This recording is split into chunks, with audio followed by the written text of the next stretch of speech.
It was coined very early on that we're on the amazing Appomattox, and I do truly believe that this is an amazing Appomattox.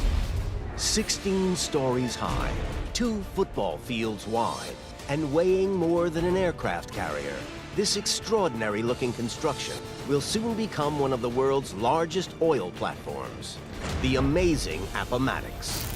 This is the story of how it was designed and built.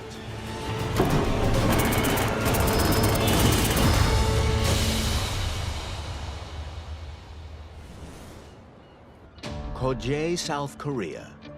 Thousands of workers pour into one of the world's largest shipyards, many of them to work on the Appomattox.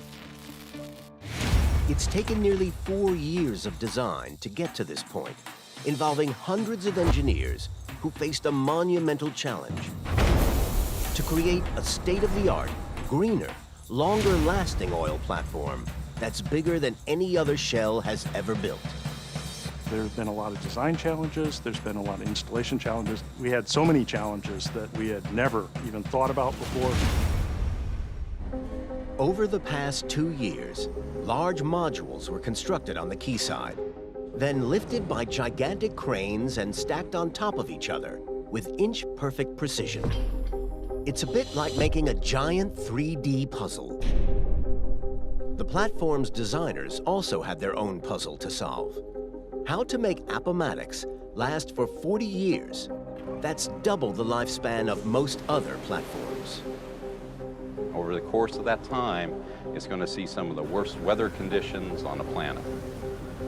So we have to build it with the utmost quality because there's a lot of lives who will be on there 7 days a week, 24 hours a day that depend on it.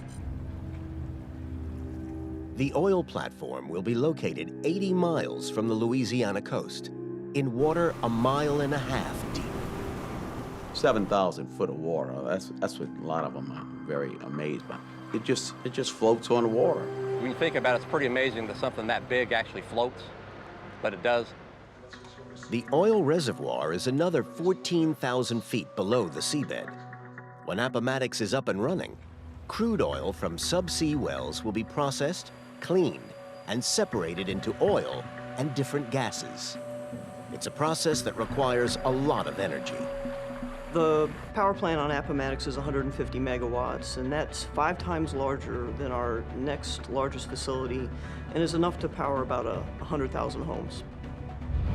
Most oil platforms are powered by diesel generators. But in a drive to be more environmentally friendly, Appomattox is fully electric, reducing emissions by 25%. To achieve this, they took a leaf out of the book of the electric car manufacturer, Tesla. Electrifying a car allows you to completely optimize that car around that electrification. That is basically what we've done with Appomattox. We've made it your Tesla car with one centralized electricity system as low in terms of emission impact on the environment as possible. The team designed an ultra-efficient method of generating electricity using natural gas and steam turbines. But it's a process that generates a lot of heat that would require a huge amount of water for cooling. We realized that we needed 2.5 million barrels of seawater a day. That's about the amount of water you would need for Houston's potable water supply every day. We started to question, well, what is the environmental impact of that type of consumption? The welds in between. The team faced a double challenge: to use less water and ensure marine life is unaffected. Specialist marine researchers were drafted in to help. They discovered that at a depth of 2,000 feet, the water in this part of the Gulf of Mexico was so much colder, they could cut their consumption in half. And so we made a project decision to source water from 2,000 feet deep. The sea life they found at this depth was mostly very small fish and crustaceans, including one called Phronima. It's believed to be the inspiration for the 1986 movie, Aliens. It was a creature that lived inside of another creature for protection. He's got a little mouth that comes and sticks out, and he's just a terrifying little creature. researchers discovered that Phronema swims at a ½ foot per second, which gave them an idea. To use multiple water intake pipes, pulling water from 2,000 feet, slowly enough to allow Phronema and friends to stay out of harm's way. So if you had asked us early on, we would never have told you that a critical factor in the design would have been the speed at which small fish swim. But with one challenge resolved, another one was looming. Engineers needed a pipe insulation that could last 4 decades and withstand big temperature fluctuations, 7,000 feet under the sea. The insulation system probably posed the greatest challenge.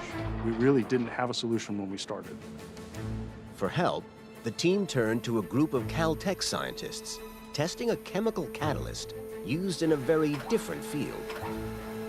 It's the kind of solution only chemists could come up with. So they have a catalyst that they use for hepatitis vaccines, and they mix that with a chemical that we use to make synthetic oil.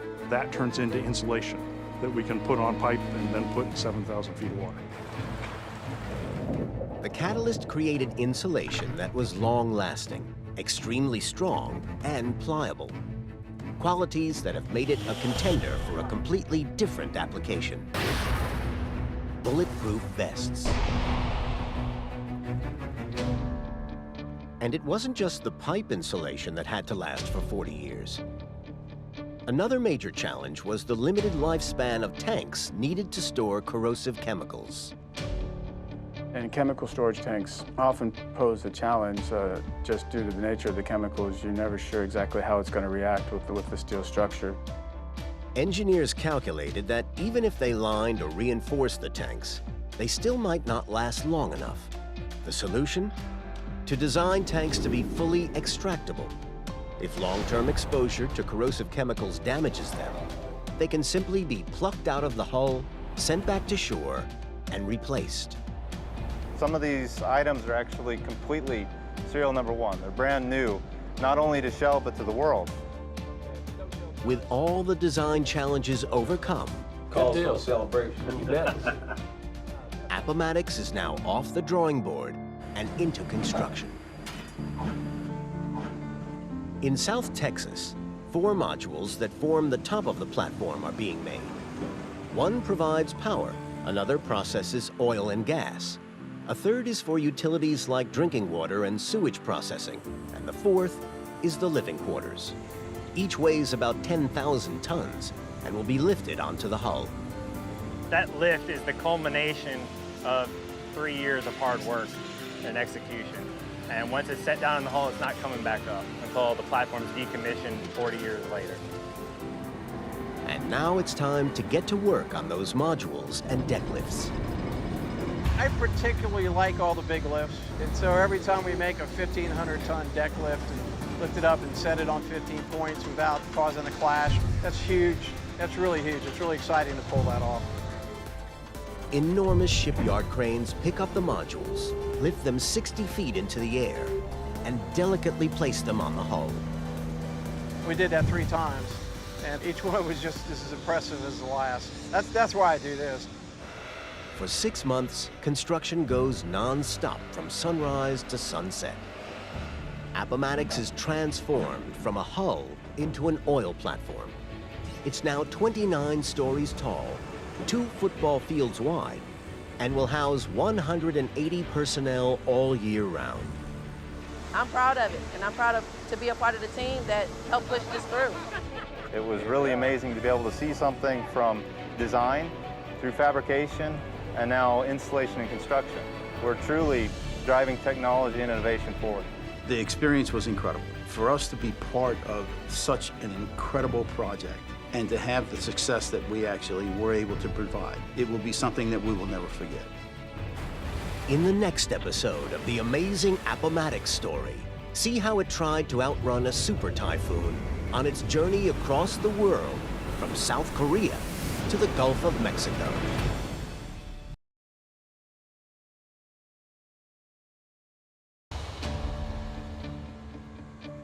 Engineers hope that in a few days' time, the Appomattox hull will be ready to set sail on an epic voyage. A 14,500-mile journey from Koje in South Korea to the Gulf of Mexico.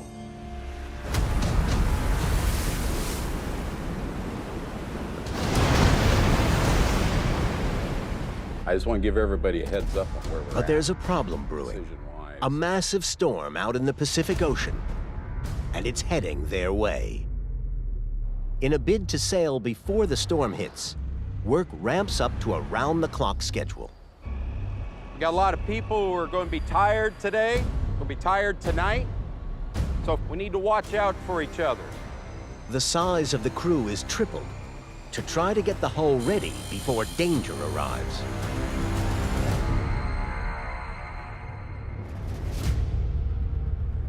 So this is the latest weather data we've got. It's the news the team didn't want. The storm in the Pacific has turned into a super typhoon called Nauru. We know now that Nauru has changed course over last night into this morning. So now it looks like it's going to be coming through the straits between Japan and South Korea. If Nauru continues on its present course, it means a direct hit on the shipyard with potentially devastating consequences for Appomattox. Super typhoons are those extreme events, right? The 1 in 20-year events that you really need to be cognizant of. The Appomattox hull is surrounded by heavy metal and machinery. The team is faced with a dilemma. To keep it on land and be lashed by waves and construction debris, or put it in the water and try to outrun the storm. To go or not to go? That's now the multi-million-dollar question. Do we move forward? Do we accept these waves? Is this something that we need to stop altogether? What they have told us is that they need 36 hours to run from the storm. We are planning right now on how do we get the hull out of here. The decision is made. Rather than wait out the storm, they're going to try and get ahead of it. Using gigantic hydraulics, the 41,000-ton hull is moved inch by dramatic inch across 500 feet of ground and onto a floating dry dock. Tugboats then haul it clear of the shipyard into the bay. It will wait out the night here before being towed into deeper water to meet its ocean-going transport vessel, COSCO's gargantuan Xinguanghua. It's a 279-yard-long, semi-submersible heavy lift vessel that's capable of carrying 98,000 tons.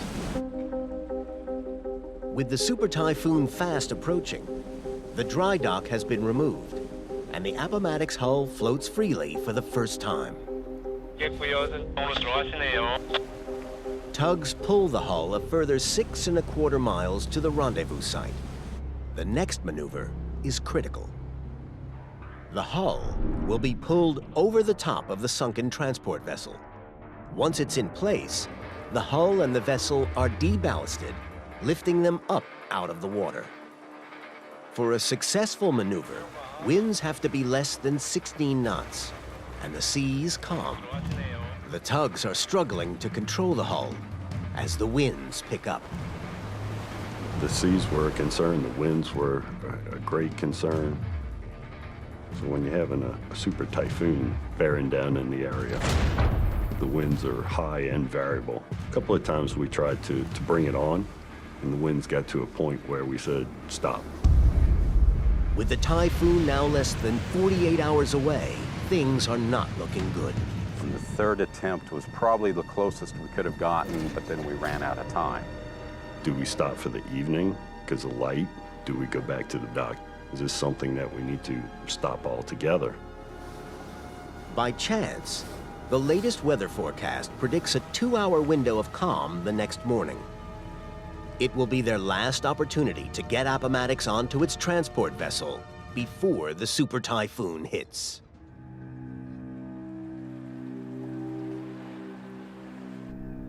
At sunrise, conditions are perfect. The Appomattox hull is slowly floated above the vessel, and the transporter lifts it up and free from the water in a textbook maneuver. The hull now gets out in front of Nauru to miss the potential damage the super typhoon could inflict. They've managed to avoid the storm. There we go. All that planning and all that work, it all paid off. It was really a wonderful sight to see. But that didn't mean the job stopped there. It had a long journey. The Appomattox still has to complete most of its 14,500-mile voyage from South Korea to the Gulf of Mexico. To get there, it will pass Southeast Asia, steer through the Sunda Strait, traverse the Indian Ocean, and pass around the Cape of Good Hope before crossing the Atlantic. But it now faces another potential problem. The Cape of Good Hope on the southern tip of Africa is notorious for its wild weather, especially in the dead of winter, when the Appomattox will be passing. At that time of year, you could have up to 8-meter seas coming through there. 30-foot sea, that's an enormous sea. Just weeks after outrunning a super typhoon, the Appomattox must now travel through one of the world's most treacherous seas. What does it look like? Are we able to continue? Do we need to stop? The decision is made to dock in Port Elizabeth on the South African coast and wait for a storm to pass. We were in Port Elizabeth for about a day because winter storm season is pretty critical down in South Africa. It's a good call. While Appomattox is safely docked, the bad weather subsides. It moves through rapidly, and you're able to find that gap between the big events to move through safely. They did a fabulous job coming around the Cape of Good Hope. With another critical weather event avoided, the hull makes its way across the South Atlantic Ocean, through the warm waters of the Caribbean Sea, and into the home stretch, the Gulf of Mexico. But the Appomattox's battle with the weather is not over yet. After all of that, you think, this is the easy part, right? We're coming home into the Gulf of Mexico, and then Hurricane Harvey. This is a Category 4 hurricane. This is going to go up the coast and do a massive amount of damage. A catastrophic event for anyone in the path of this storm. The wind is pretty strong, the rains are coming in, and the tides now have come in here at Fulton Beach. Hurricane Harvey is hitting not only the Gulf Coast, but South Texas, right where you're headed. And right where hundreds of Shell employees and contractors live and work. The damage was just unbelievable. Nobody could have expected it. Appomattox team member Kevin McDonald was hit especially hard. I'm sitting right now where my workshop used to be. We were in a position where we could not leave, so we were here during a storm. We took a direct hit. The eye came right over us. The entire house was shaking, roof was peeling, walls was vibrating. So all we could do was be thankful we were still alive. Hurricane Harvey wiped out entire communities and destroyed 135,000 homes. The co-workers I had that came here and helped me clean up and checked on you, it's been amazing to me. It's a family away from home. The resilience of the people here, the resilience of their families has been truly remarkable. Once again, the Appomattox avoids the storm, but arrives in the wake of the devastation. Its presence now gives the team something new to focus on. Somebody came through the trailer and said, it's here. So we all kind of ran out to the back porch and stood there, and you could see it coming in. It was good. You know, just kind of whew, we got it done. In Ingleside, Texas, work on the Appomattox continues at pace as the infrastructure to process 175,000 barrels of oil a day is installed along with living quarters and utilities for its 180 personnel. 6 months later, work is finally finished. The mighty Appomattox is now ready to complete the final leg of its journey and travel to 80 miles off the coast of Louisiana. This evening is the evening that the amazing Appomattox will be leaving the shores and go to its permanent site in the Gulf of Mexico. It's time for it to go, but it's always a strange feeling to see it leave. Sort of like, you know, a child leaving home and going off to college. Crews work overnight to ensure the final leg of Appomattox's journey goes according to plan. By sunrise, a fleet of tugs are in place, and Appomattox is smoothly towed into the Gulf of Mexico, where it will remain for the next 40 years. That sense of accomplishment, when you know you've crossed the finish line, it's like you won the Super Bowl. In the next episode, watch as the amazing Appomattox reaches its Gulf of Mexico home. With laser-like precision, the crew has to try to connect it to the subsea oil field below. It's a nail-biting operation and involves lowering an object the weight of a space shuttle thousands of feet to the seabed and land it on a half-an-inch target before the oil can finally flow.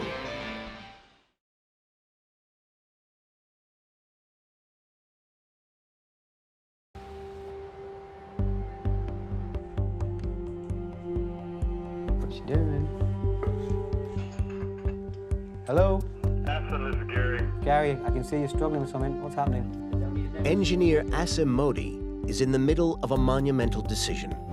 For more than 7 months, he's been aboard the Balder deepwater construction vessel, overseeing the welding and laying of more than 200 miles of pipeline in the Gulf of Mexico.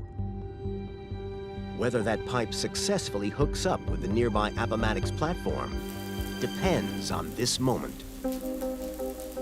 The two pipes have to line up so there's no more than half a millimeter difference between the fit-up. For 4 years we've been doing all this engineering design to get to that stage, and it comes down to half a millimeter.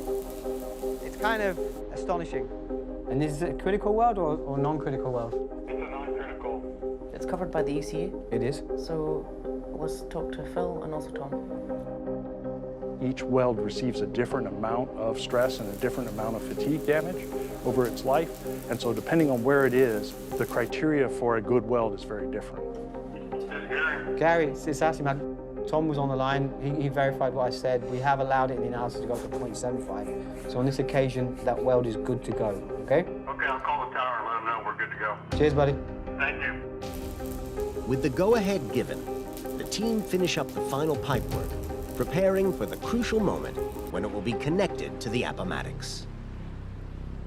One of the dilemmas is with such a large tree system, 200,000 pounds, how are we actually going to install this safely? Design engineers are working with a subsea system that's almost double the size of any other Shell has previously used. The team needs to lower the asset, roughly the weight of a space shuttle, 7,400 feet to the seabed, and land it on a target less than half an inch wide. So there's not a lot of room for error. We've got some very sensitive components which we have to make sure mate correctly from the tree into the top of that well. To set the subsea tree in place, a giant crane and ROV are used. The team guides the tree 1.5 miles down in a complicated procedure that takes about 24 hours to complete. Once the tree nears the target, the ROV operators move from monitoring to full engagement, making sure the tree doesn't go astray and land in the mud on the seabed. With laser-like precision, they land it perfectly on the narrow target that's less than half an inch wide. The tree's funnel system then self-adjusts to ensure all parts lock together. It was a pretty amazing feat, but I have a great team, specialists of all kinds who are able to do amazing things. With the subsea systems in place, it's time for the Balder to hand the final pipeline over to the Appomattox. The process is called a riser transfer, and it requires 4 vessels to perform complex movements in perfect synchronicity on the water. The transfer is dramatic. It's a really heavy load being transferred from one vessel to the host. We pay our chain out so that the bilge can recover the chain. The bilge and boulder both connect the chain to the riser, and then basically they lower the riser into the water until we take the load. The boulder, which rivals the size of the Appomattox, comes within a few feet of the platform. So the control rooms on all sides stay in constant communication, making sure the vessels don't come in contact. The most critical point is you have to make sure that the facility is positioned in the right direction that the vessels need in order to place the riser into the basket. If you miss one step, if you have a lot of weight on it and one of the chocks doesn't close properly, well then you have a potential problem that everything can take off on you. Things can clash, so we constantly have people spotting to make sure we don't have any steel touching. The belly and the back are good. This is the point where most of the interfaces that we've been working as a team for the last few years all come together. A steel cable is cut, allowing the pipeline that will bring up the oil to be connected to the Appomattox. We're all stopped. All right, guys, good job. Risers in the basket. All right, fellas. Nice. That's it. Good job, Paul. That's it. Good job, buddy. Steve. All right. Good go, Steve. When you can safely get it in the basket and there's no incidents and the day is done, it's a good feeling. With installation complete, it's now time to attempt to bring up oil from the subsea reservoir to the Appomattox for the first time. We're just southeast of the Mississippi, about 100 miles offshore. Depth of water is 7,400 feet, and we're drilling to good 4.5 miles down. Working at these depths is a complicated and time-consuming procedure. You're working over 1.5 miles beneath the sea. You can't reach out and touch things. And then you put a reservoir that's 25,000 feet below sea level. Everything has to be done by logs and visualizations and remote-operated vehicles. While the Appomattox platform was being constructed, prep work was started on the wells, getting them ready for the day when the first oil would flow. We kind of did things in phases. We just finished VX2, which is a third well, so we really have 3 wells in the ground now. But just as things are looking good to go, there's some bad news. A storm moves in, which could make striking first oil a lot more complicated. Weather can be very challenging in the offshore industry. That does have a propensity to work things that are normally safe, less safe. We get weather throughout the day. We get various data sources that report to us on what to expect from weather. This information is fed into a computer, which uses global positioning from satellites rather than anchoring to maintain the vessel's position. We have 6 thrusters and 6 engines, and those automatically change their position and thrusting force to keep us in a really tight watch circle. It's actually more precise than anchoring. After hours of being battered by the storm, it begins to subside. The crew's calm heads pay off, and everything is kept stable until the storm passes. Everybody responded really well. We all jumped up and ran into the bridge, got on the phone with the drill floor. Everybody did exactly what they were supposed to do. With the storm over, the work continues to achieve Appomattox's first oil. Appomattox is just about ready for us to take the oil from the wells and now working those to completion. As the moment of first oil draws near, the excitement begins to mount on the Appomattox. As you move towards the last bits and pieces, everybody starts realizing that you're close to the end game. So much work has been done over the past several years. A lot of steps have gone into play in preparation for first oil. We're getting so close to the end. Everybody's amped up and everybody's, ready. The Shell team are spread across Texas and Louisiana. They wait patiently for news that oil has finally reached the platform.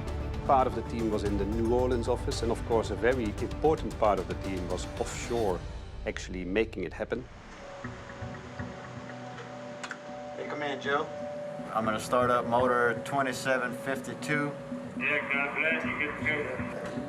All right, roger that. I'm gonna start increasing pressure.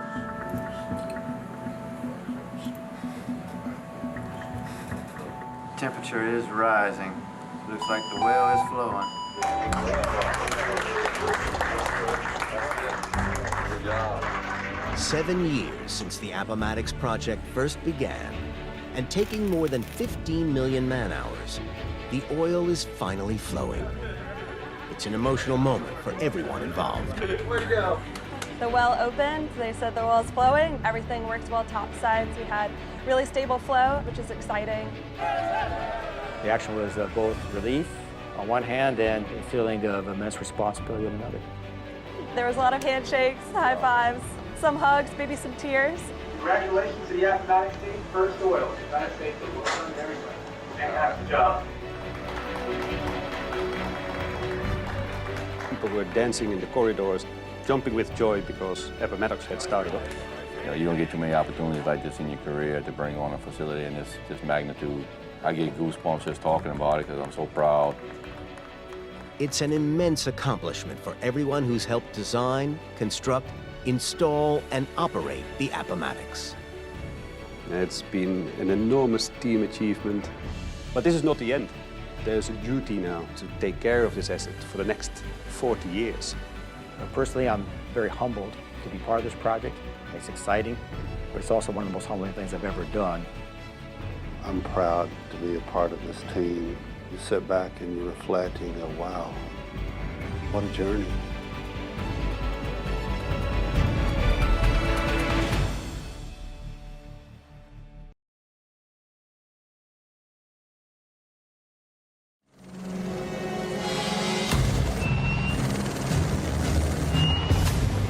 I'm headed for one of the most remote places in the world where engineers build big. Here we go. 80 miles offshore in the Gulf of Mexico, there is another world waiting for us, where I'm going to investigate a brand new man-made structure that lies miles off the Louisiana coast. And there it is, one of the largest and most advanced deep water oil and gas production platforms in the world.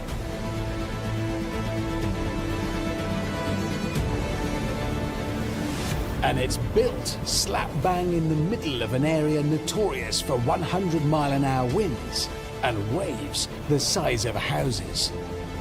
What does it take to engineer and then operate something this vast in one of the most hurricane-strewn places on Earth?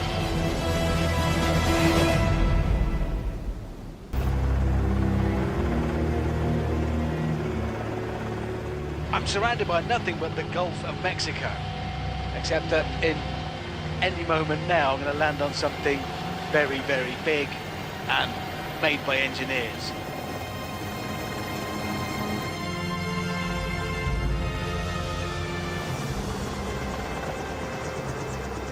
Well, first impressions, yeah, it's big, but you can tell how new it is because for something that lives at sea, it's incredibly clean, and now we're going to explore it, all of it. This multi-billion-dollar platform delivered its first oil in 2019.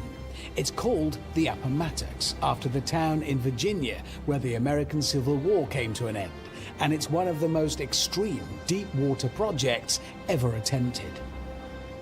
Weighing a colossal 124,000 tons, almost 10 times the weight of the Brooklyn Bridge, it draws hydrocarbons like oil and gas from under the seabed, separates them and pumps them ashore. This isn't just the story of a massive structure built in the middle of the sea. This is the story of how humankind has made the seemingly impossible possible. I'm here for the next 4 days, so first I need to get my bearings from the man that runs the place, Todd Coulon. Hey, Richard, welcome aboard. Todd Coulon. Nice to see you. Welcome aboard Appomattox, man. And you say welcome aboard. You're basically the captain here, aren't you? I'm the OIM, the Offshore Installation Manager of Appomattox. Now, if you're from Louisiana and fluent in Cajun, then you're probably following this conversation just fine. But just in case you're not, I've asked for subtitles. Sorry, Todd. Well, I mean, yours is a pretty unusual job. Before I did this, I worked on shrimp boats, so I've been working in the Gulf since I was 12 years old, man. Shrimp boat? Shrimp boat. So then that is just Gulf running through your veins? That's it, it's in my blood. This is where you are? That's it, I got salt water in my blood. So talk me through what's what.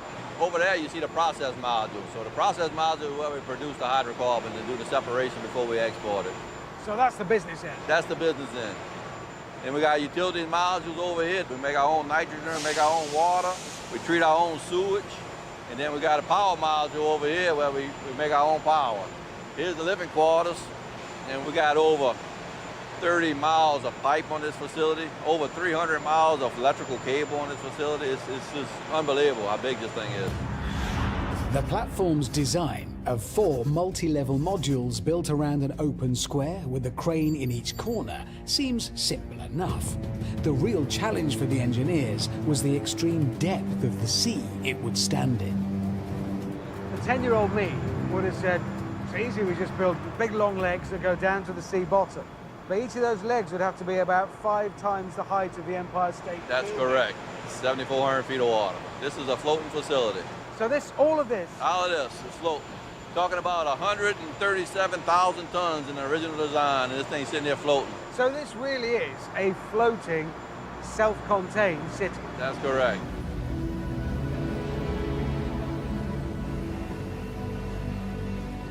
Running this incredible city is a crew of up to 180 men and women, demanding a sizable accommodation module with some pretty strict rules about keeping the noise down.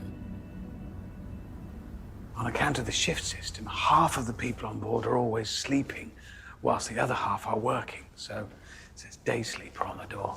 232, 234, that's me. Home sweet home. Aha. Hello. You are? I'm Byron. Does that mean we're roomies? Yes, it does. Thank you for having me in your room. Oh, that's no problem. It's very kind. Byron, what do you do here? I'm a crane operator. Right. So what do I need to know about the room rules? How do we run this now? Well, that's your bed. That's your house. Okay. Mine, or you have your locker over there. Yeah. And you guys spend a lot of time here? Because you're 2 weeks on, 2 weeks off? That's correct. Yeah. So this is as much home as home, then? Actually, this is more home. You're here more than you are at home. What about socially? Is there anything I could do that is the big, you do not do that on a platform? Very well, just keep your clothes on.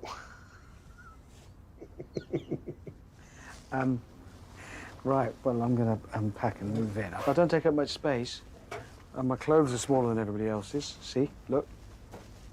I won't leave that there. I'll put it away. Okay. We'll see you after a while. Right then. I shan't kiss you goodbye. Wish I hadn't said that. I'll unpack.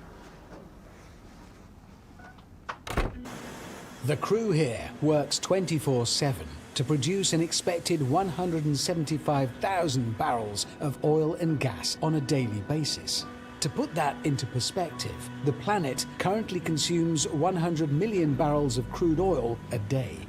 There is an elephant in the room here, and I'm not being rude about Byron. The fact is, in a world right now ever more concerned with climate change, oil production is a controversial issue. And I'm not here to cast opinion on any side of that argument. I am here to examine the amazing engineering behind how they get the stuff out of the ground. And it's got out of the ground to be used for far more than simply powering your family car. Oil-derived products include my hard hat, these safety glasses, all of my clothes right now, this hairbrush, deodorant, my pen, the television you're watching this on, tennis rackets, water pipe, shampoo, shower curtain, bicycle tires, vitamin caps, surfboards, antiseptics, golf bags, aspirin. I could go on, but I shan't, because the list extends to literally thousands of products and things. It's 6 a.m. and I'm joining the crew for the daily briefing run by Todd Coulon. Good morning. I want to talk about the incident we had yesterday with the boarding choke. You know, the guys was troubleshooting that board and choke. Today, a serious problem dominates proceedings. A vital choke valve has gone wrong. Something sheared in there, and it started rattling, making a bunch of racket. Shut the whole facility in, but that's the right thing to do. Oil and gas from the wells on the seabed enter the platform through choke valves, and production has been halted until the fault is identified. The pressure is on engineer Justin Traylor to fix it. There was a flange nut that was sheared inside of that choke. We were able to get it off, remove it, and see what's wrong with it. All right, thank you, Justin. Appreciate it, man. A replacement part for the valve urgently needs to be taken from a storage deck to the process module. And like anything heavy around here, the only way to move it is by crane. Which is why I'm tracking down my new roommate. Do you know which crane I'd find Byron? Piece of crane one. This one. Yep. Unfortunately for me, Byron's control booth turns out to be up a flight of stairs, the height of a 16-story building. Oh, good.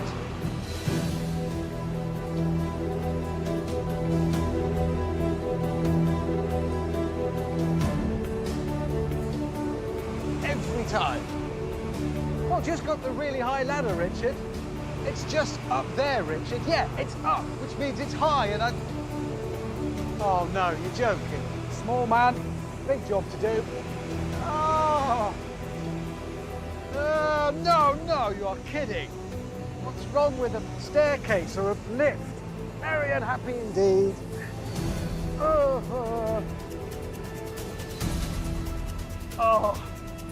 Byron. Well, hey, Romy, come on in. This is where you go when you leave home in the morning. This is my office. Can I have a go? No. What can go wrong? What can go wrong? To your left right there is the turbines. Oh, yeah. That's what powers this whole thing. You hit one of those and we're out of luck. All right, we're ready to go. We're moving, everybody. We're moving. I'm quite alarmed. Oh, Byron, keep the damn thing still, man. About as still as it gets. Oh. Here we go. That's the valve. That is the valve that Justin was working on earlier. So you've got it, whatever it is. Yeah. Now we swing all the way around. How long do you spend in here in a typical day? Probably 6 to 8 hours, depending on what we have going on. 8 hours? Yes, sir. What if you need to, I've always wondered about crane drivers. We have a relief. We'll get them to come up here and relieve us. Not an empty bottle somewhere then. Onward. Clear, go ahead. Yeah, that was nothing. It was just job done. Moving on now. Ah, now this is where things get serious. The processing module. Everything else that happens on the platform is in pursuit of what happens on here. Processing the raw oil as it comes in from the fields. This is what the place is about.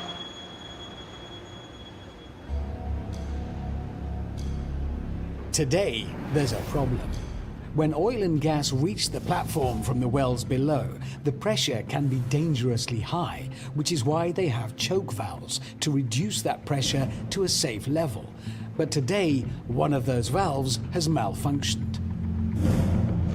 It's shut down production, and that could cost over $400,000 an hour. So engineer Justin Traylor needs to repair the valve quickly and safely. This is our first point of control coming from the subsea wells flow line. This is the first piece of equipment with pressure control that it hits. There's something disconnected between this actuator and the choke. Okay. So we're not relieving any pressure whenever we go to open the valve. This is what allows your flow to come in through the boarding valve choke. Oh my God, what's that made of? That's tungsten carbide. That is also beautifully made. Do you know, this could be my small thing that makes a big thing possible. This is what controls the flow of oil coming in to this whole vast enterprise. Normally, fluid flows into the valve through holes in the cylinder. When a sleeve moves over the cylinder, fewer holes are exposed. Doing this increases the friction the fluid is subjected to, and the more the flow is choked. That's what reduces pressure from a dangerously high 2,500 psi to a more manageable 350. Right here is shut. You have no holes exposed, no flow. As your choke increases, a little bit of oil, you start exposing holes. Can you believe, though, holes that small and a part that Holes small? this small, and you can flow up to about 150,000 barrels a day through this. It's incredible to think that this huge facility is brought to a complete halt because of one little problem with one little part. We're going to go ahead and start taking it apart. Should this be coming That out? should all come out together. So there's our problem. Yeah, right that's here. Yeah, it appears that we sheared the shaft. So the rest of that shaft carries on, and that's what actually drives the choke. That's what drives the choke itself, yes. That's broken. Are we going to have a go at getting this off now, then? Yeah, we could go ahead and start pulling this off. We're just going to rock it back. Okay? Yep. And then if you want to come over here, and I'll lower it to the deck. Nothing on your platform is lightweight, is it? Nothing. I mean, that's Everything a tiny here is part. massive. So here's a new one. Oh, this is the one This we've is broken. what we're going to put back in. Look at that. Quality parts. I've never worked on anything this important, Justin. Nothing. Quick and see what's happened. It's sheared off, and there's the other half of it. On the inside of here. Oh, it just gets better. Stop it. This should take care of the issue we have. So what we're going to do now, then? We're going to start rebuilding it. Putting it all back in. Okay. That is it. It is fixed. We've done it. It's fixed. Done it. You done it. Yeah, on myself. Fix the choke. Well done, us. We've just fixed a critical item. Yes, sir. Thank you. So there we go. The flow is flowing again, straight into these vast tanks where oil, gas and water are separated. And their sheer enormousness is one of the reasons this platform is so big. But before any of the separated oil is pumped to shore, its quality must be tested by chemical engineer Neil Brakefield. Today we're going to take some oil samples. Okay. From the wells all the way up to here, 7,000 feet, and we get to sample it right here. So this is farm fresh. This is as fresh as it gets. I want to see this. You want to stuff. see this? Okay, Well, I haven't first of seen all, any actual oil. So this is the flow line we're going through. Open that up carefully. And our goal is to get about that much oil. Oh, there's something coming out. Yeah, I see. This is actually oil straight from the well, pretty much. You are the first person to handle that oil right there. In millions of That years. oil has never been handled by a human being, except for Richard Hammond. Look at that. Fresh from source.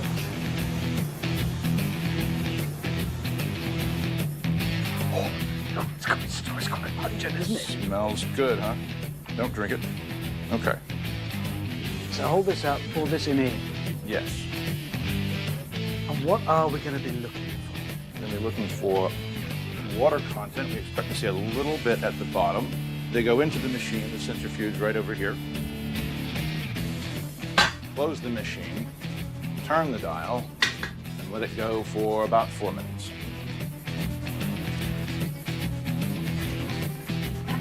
It's actually about a 0.2% water. So that's a very, very, very small Clear amount. portion at the bottom here, that is the water that's come out. Is that That's the water. acceptable?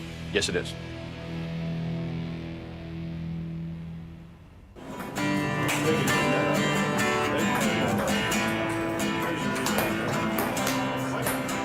When the cruise shifts are over, everyone congregates in the recreation room.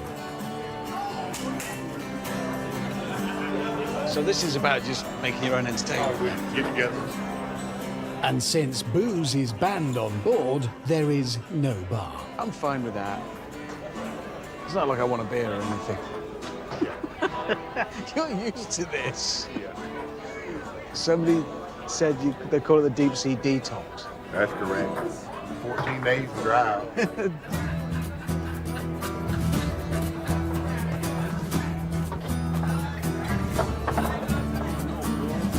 I meant that to go back there. I didn't even see that. I'll let you have it. You let me have that one. I know you. What if you all played with one arm? I'd do that. Oh.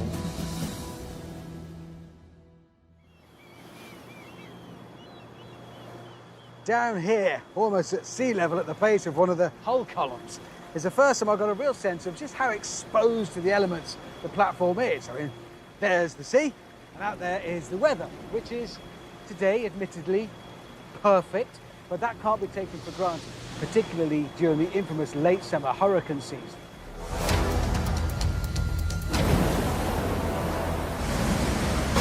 Since 1900, hurricanes hitting the US from the Gulf of Mexico have killed more than 9,000 people. One of the most devastating was Hurricane Katrina in 2005.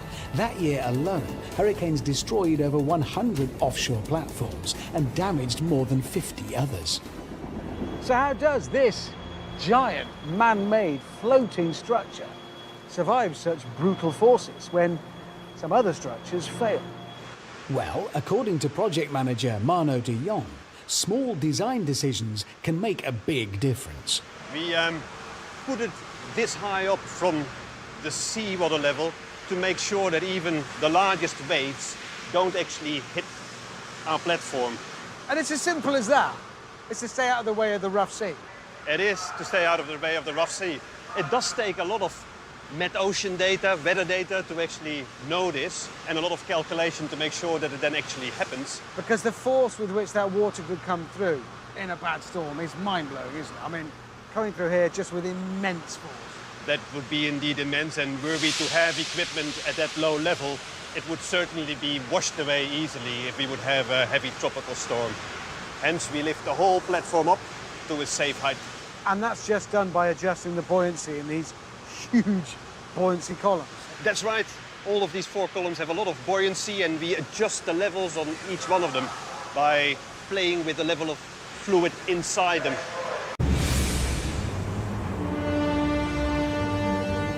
Very large waves also have the power to capsize anything that's floating.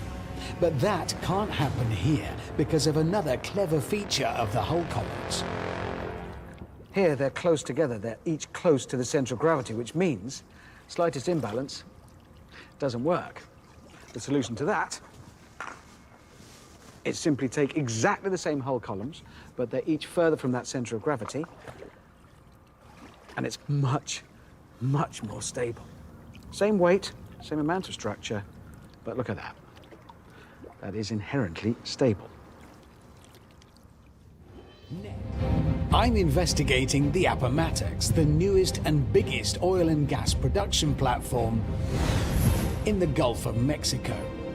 And it's a place that's full of surprises. One thing you won't see here is the thing possibly most synonymous with the oil industry, the giant tower holding the drill. That's because there isn't one. The Appomattox doesn't do any drilling. The platform actually processes oil and gas from 18 different wells. But moving it around to drill all those wells would be impractical. So that job is done by this, a ship called the Deepwater Proteus. The only way to get there is by helicopter, so I'm flying over to meet shipmaster Cyrus Dimmock. Watch your step, Richard. Watching it. Thank you. So, where are we going? So, Richard, we're going to head up to the top of the derrick. That's as high up as we can go. 354 feet, taller than the Statue of Liberty. Okay, up to you. Thank you, Captain.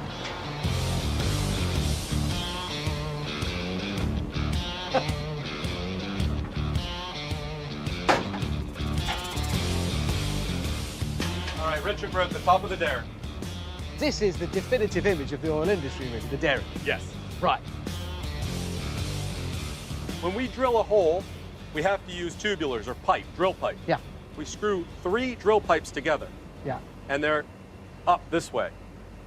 So we have to be able to have somewhere to store the drill pipe. Of course you do. But what we should stress is it's not like the height of the derrick is the whole drill. obviously. Correct. So you send some down and then you add more on and more on and more on. And this is where the figures just become mind-blowing. They're for those of us amazing. So how far down from here can this thing and does this thing drill? So right now, we're in 7,000 feet of water, and we're gonna drill down another 30,000 feet total. 30,000 feet into the earth. That's unimaginable. So that would be taller than Mount Everest.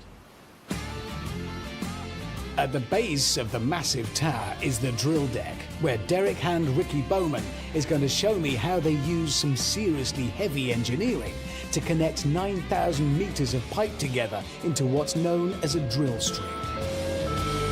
Whoa! This thing's gone crazy. That is the actual drill that's coming down. That's right. Sorry, I get very excited. I'll try and... Yeah, that's the drill. Yep. That's the drill. What are they doing? So now the roughnecks are coming out in a set of slips. That's what's going to hold the weight of the drill string. That is like a chock that goes in, so the Like drill... a wedge, you know? Yeah, I get it. That's So the right. drill string is sitting in on that. That's right. So now we're going to bring the iron roughneck out. Would you like this opportunity? Oh, yeah, if there's something I can do, yeah. Okay. Will I destroy it or anything? I hope not.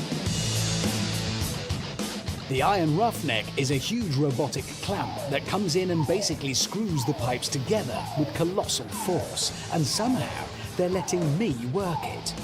This is the manliest thing I've ever done. I've got hair growing on my eyeballs right now. I'm that manly.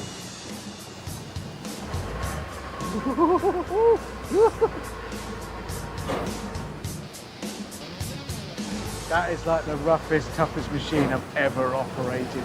We're going to clamp at 70,000 foot-pounds. Ooh, that's tight, isn't it? That's really tight. So now clamp it. On clamp? Yes, sir. Just press it. There you are. Okay. All right. So it's like a torque wrench that I use on my car. That's correct. It goes ka-tink. Right, make. I'm going to hit make. Yes, sir. Nothing's happening. Okay, so somehow we've turned it off. It got bored. I'm trying to look more manly, Ricky. You're not helping. I know. Mate, this is not helping my case. We'll cut this one out. this roughneck's looking, man. Come on. Okay, go ahead now. Hitting make. I'm doing a thing. I'm doing a thing. I'm doing that, and that's going to stop. Now retract. Yes, sir. I'm retracting. Oh, what a machine! My new favourite thing. So to make it to where we was going to go, you would have to do that another 271 more times. These are long days, you boys, haven't they? It's long 12 hours. I'm going to go grab some food. All right. Thanks. Thank you, my friend. I'm so tough. In fact, drilling is just one of the things this incredible ship does. It also installs and maintains massive structures on the seabed, over 2,100 meters below, to regulate the flow of oil and gas coming out of the wells and up to the Appomattox. But it's far, far, far too deep for a human diver. So, problem. There is, of course, a solution. There is, of course, a solution. And it's this. You probably have seen ROVs, remote operated vehicles, before, but this is different. It's a work dedicated one, which means it's bigger, it's more powerful, it's tougher. This high-tech submarine is bristling with cameras and thrusters, and at the front, 2 high-precision robotic arms. This is its toolbox. It's got huge, complicated devices for cleaning faces on parts before they're joined. It's got more subtle, delicate things. I think this is for adjusting valves. And it's got simpler tools. And I'm not joking, that is part of its toolkit. Oh, stuff's happening. Looks good right there. Right there, closing latches. Roger.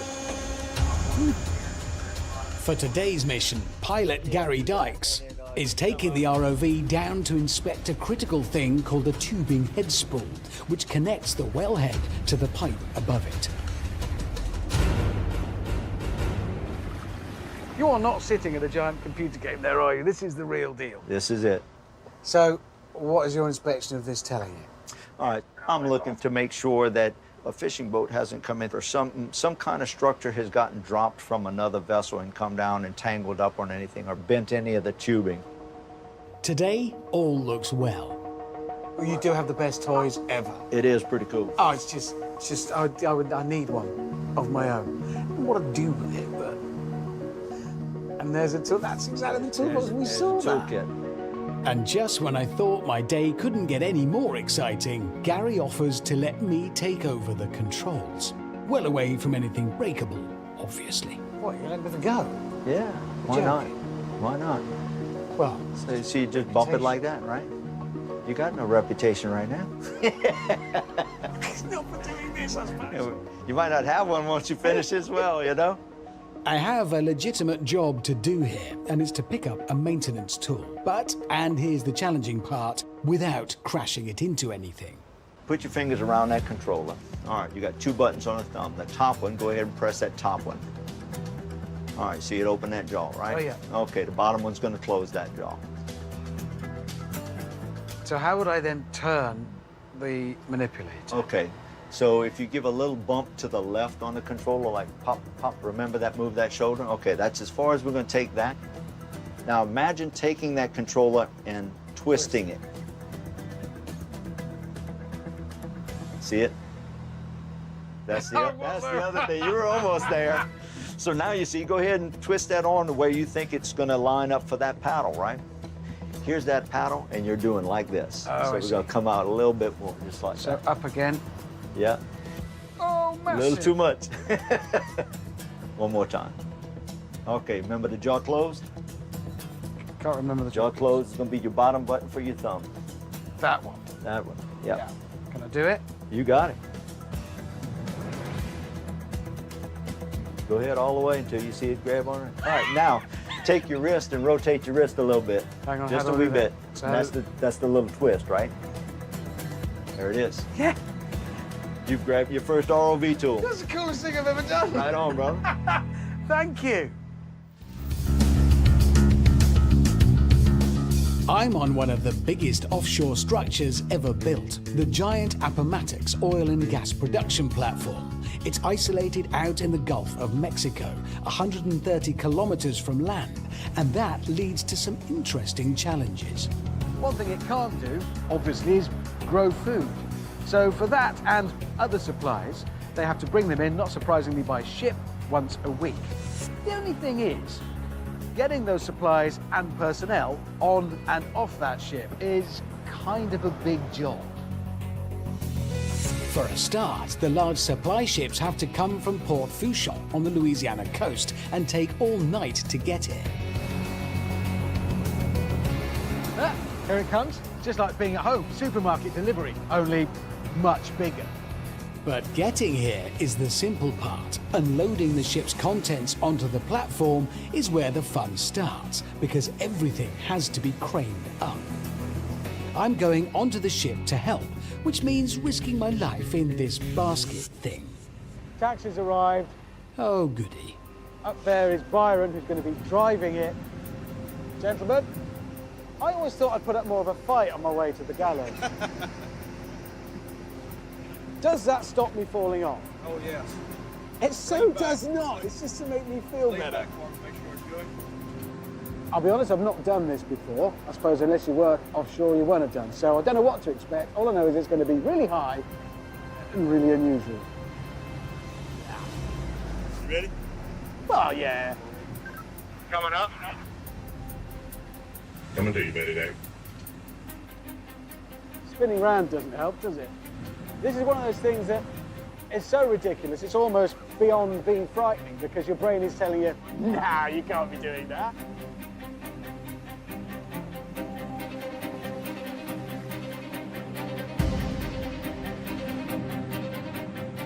I'm trying to convince myself I'm actually in a very small helicopter being flown by a very competent pilot, rather than dangling off a crane being operated by Byron, who I was rude to yesterday. He said I leave my socks lying around like a teenager, and I got cross, and I said some things, and I'm only hoping he doesn't now take it out on me and turn me into a conker on a string. Still, before my impending death, at least I get a last good look at the platform. It's huge. Look at it. It is monumental.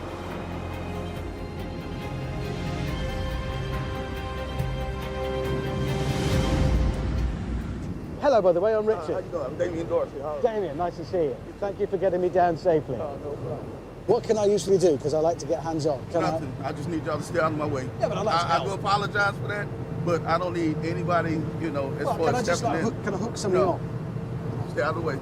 Wave my arms? Signal up or down or something? Just move out of the way.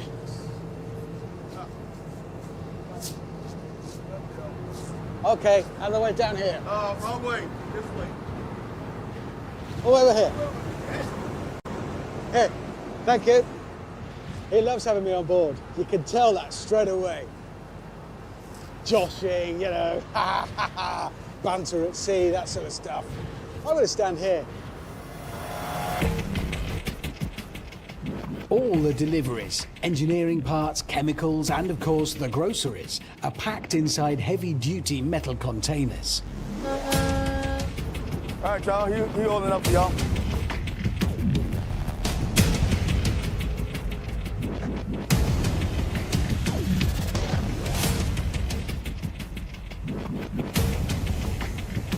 Now I'm going back to the platform to help with the unpacking.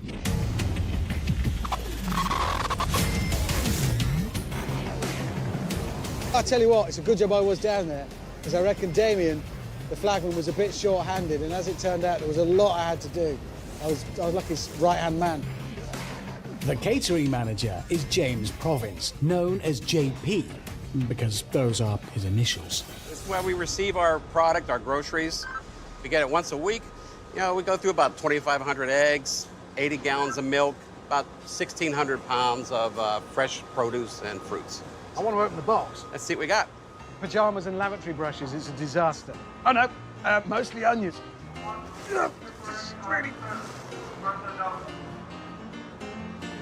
Some sort of liquid, very important. Processing oil and gas is a hungry business, which is why before one meal's over, the next is already being prepared. To get an idea of the size of the task, I'm joining JP's 18-strong team. And the first concern is hygiene, because a nasty bug out here could bring the whole place to its knees, possibly literally. And finally, gloves. I told him not to, and he is. Nurse, the screens. Once we finish breakfast, we go right into lunch. But I mean, breakfast is still there. Okay. And this is because, I suppose, you've got the two shifts working, so one lot of guys are having breakfast and the next lot are ready to have supper and finish their day. Absolutely. Right. Today, we're making the crew's favorite dish, a traditional Louisiana-style seafood stew. We're making gumbo. We go about 25 to 30 gallons a day on this when we make it. It's that popular. Whoa! This is industrial. I mean, look at that. One final touch. Right. What are they? These are crab claws. Right. Do I just put them in? Sure. Just throw them in? Yes, sir. Out. Here they come. Yes, sir. All of them? All of them. I'll have a go at that. Shot. Right. Yes, so I sir. just move it about. Just stir it in. Stir it in. And your portions are sensible because that'll go between two people, won't it? So that's really Yeah, it's a not lot. overdue. I don't know. Right. Okay. Well, leave you to get on with that. How? Good luck.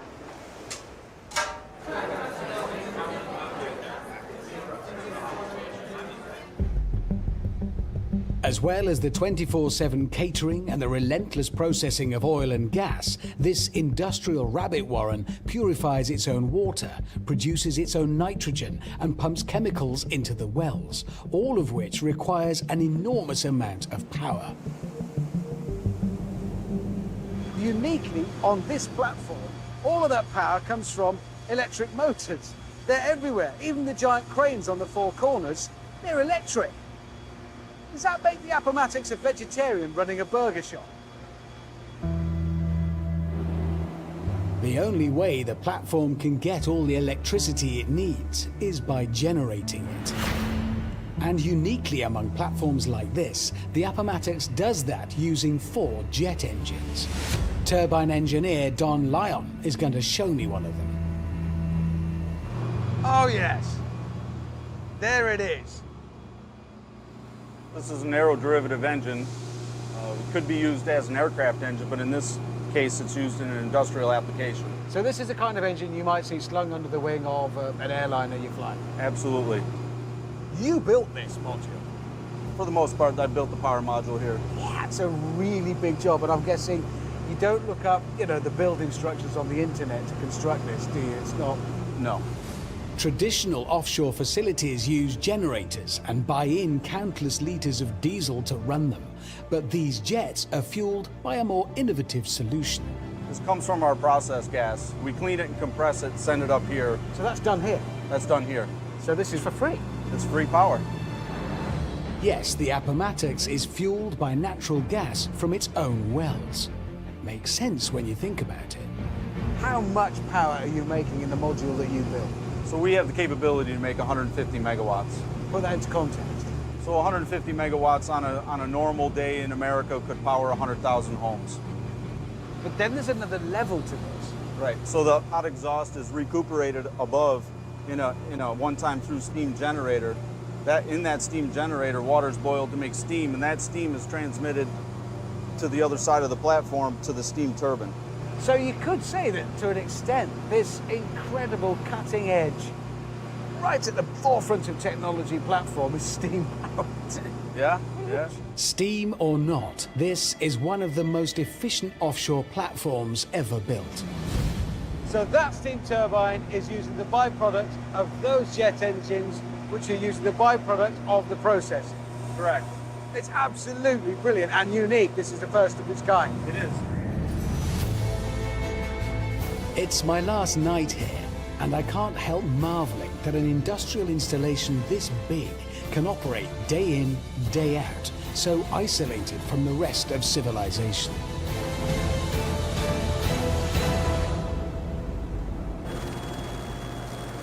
On arriving and seeing this place for the first time, it looked big, yeah, but also strangely inert.